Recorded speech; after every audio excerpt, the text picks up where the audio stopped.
வணக்கம் மக்களே, நம்ம இந்த வீடியோவில் நம்ம ஃபார்ம் அப்டேட்டை தாங்க பார்க்க போகிறோம். அண்டு இந்த ஃபெங்கல் புயலால் நம்ம பண்ணைக்கு என்ன பாதிப்பு ஆச்சுன்றதையும் இந்த வீடியோவில் நம்ம பார்க்கலாம். ஃபஸ்ட்டு நம்ம கூண்டில் இருக்க நம்ம தாய் கோழிங்களுக்கு தீனி வச்சிடலாம். ஏன்னா இப்போ தான் மழை கொஞ்சம் விட்டுருக்கு. அந்த டைமில் நம்ம நைஸாக போய் வச்சுட்டு வந்துட்டோம்னா நம்ம வேலை முடிச்சிடும்.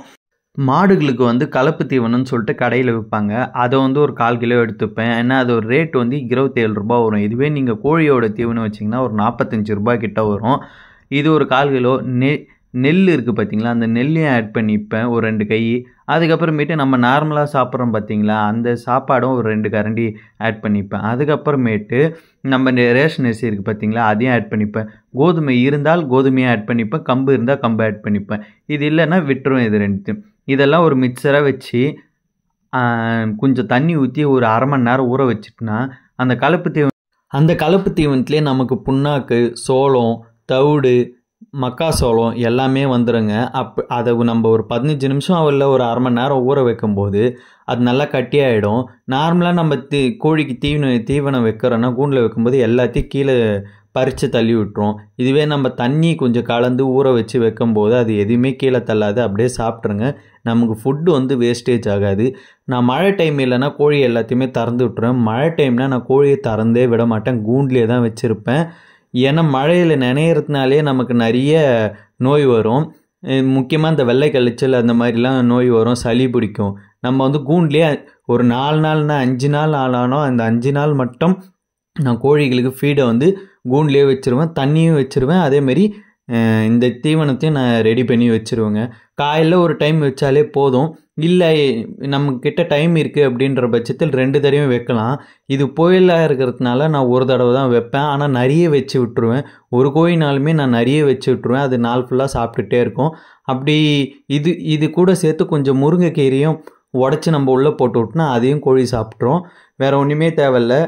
என்கிட்ட ஒரு 18 கோழிக்கிட்ட இருக்குங்க. அதில் ஒரு 4 கோழி சேவலுங்க, ஒரு 2 கோழி கடக்நாத்து, ஒரு 2 கோழி பெருவிடை கோழி, ஒரு 2 கோழி சிறுவிடை, ஒரு மிச்சம் எல்லாம் இடைவெட்டு தாங்க. இந்த மாதிரி மிக்சடாக தான் நான் வச்சுருக்கேன்.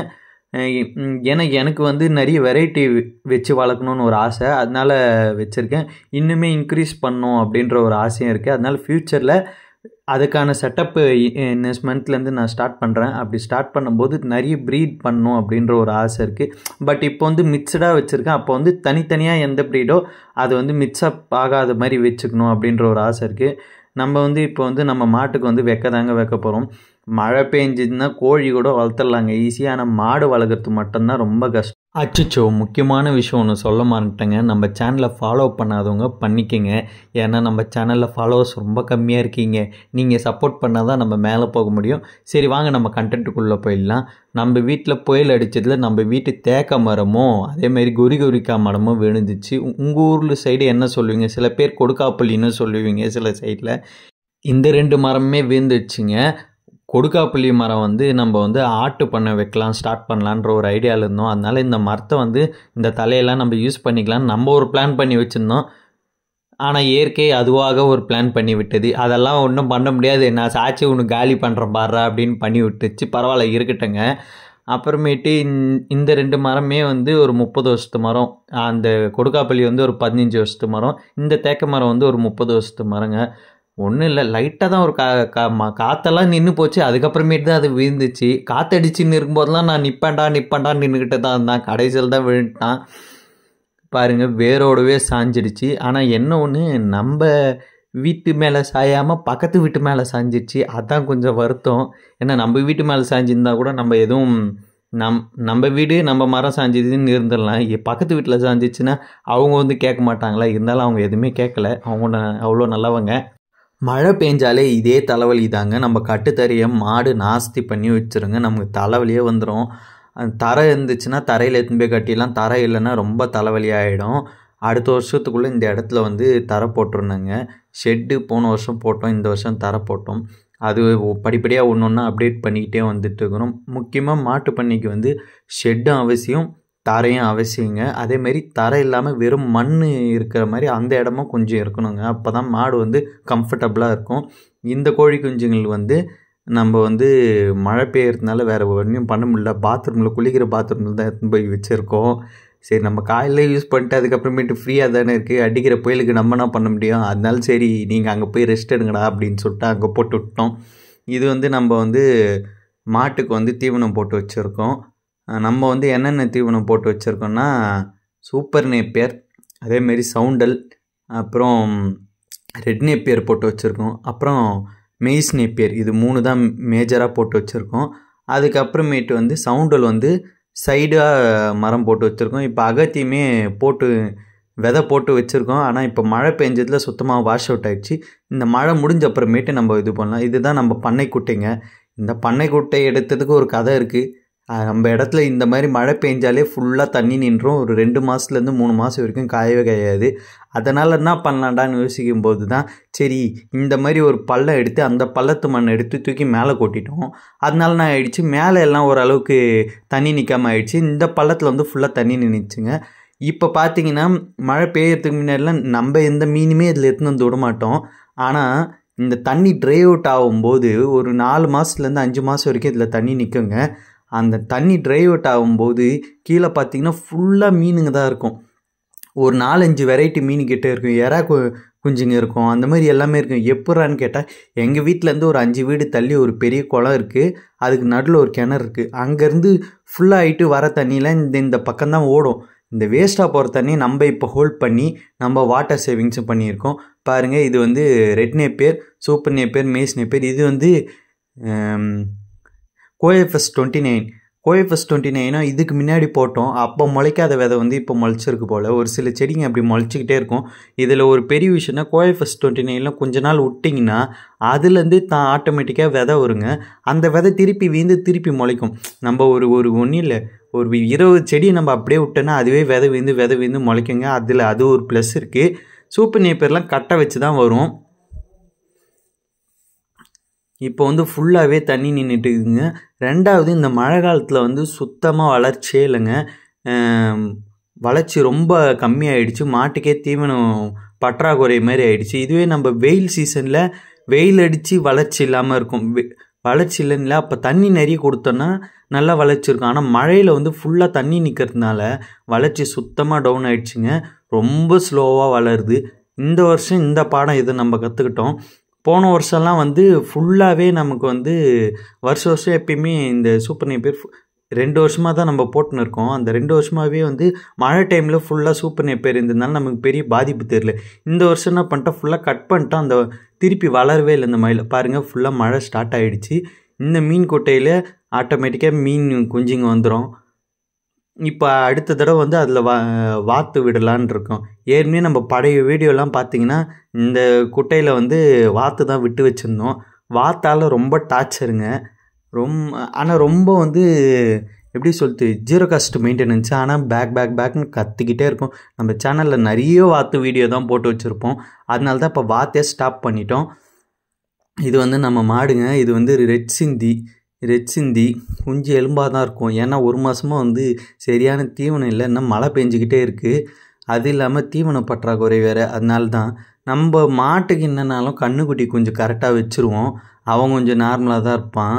இல்லைன்னா இவன் கத்திக்கிட்டே இருப்பான். அவள் கூட கத்தாமல் இருப்பான். இவன் கத்திக்கிட்டே இருப்பான் அவளுக்கு.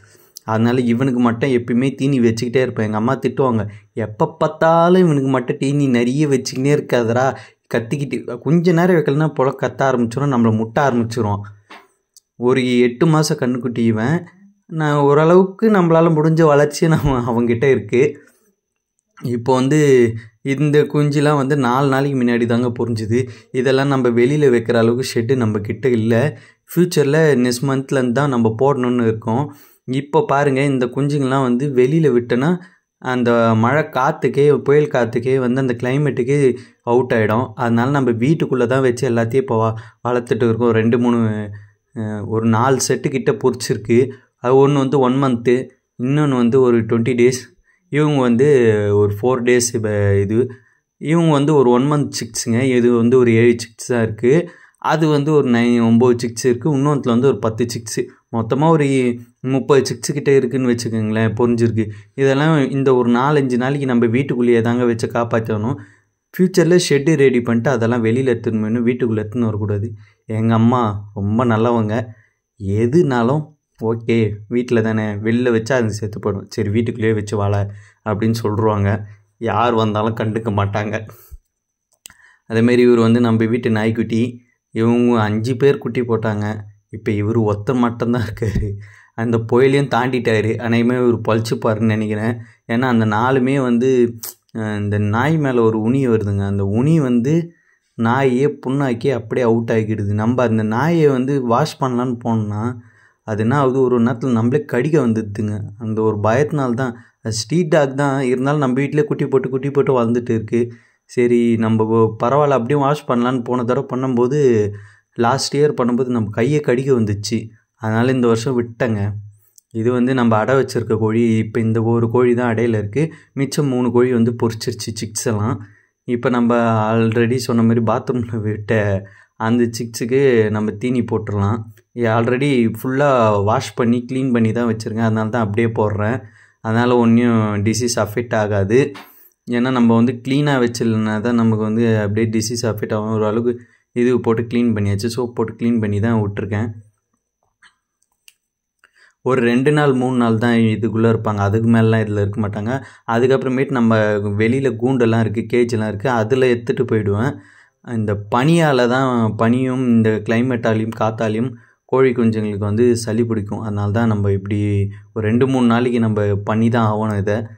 இது வந்து நம்ம வீட்டில் 2 நாய் இருக்குங்க. அந்த 2 நாயும் குட்டி போட்டுக்கிட்டே இருப்பாங்க. இவரோட சித்தி தான் அந்த நாய்.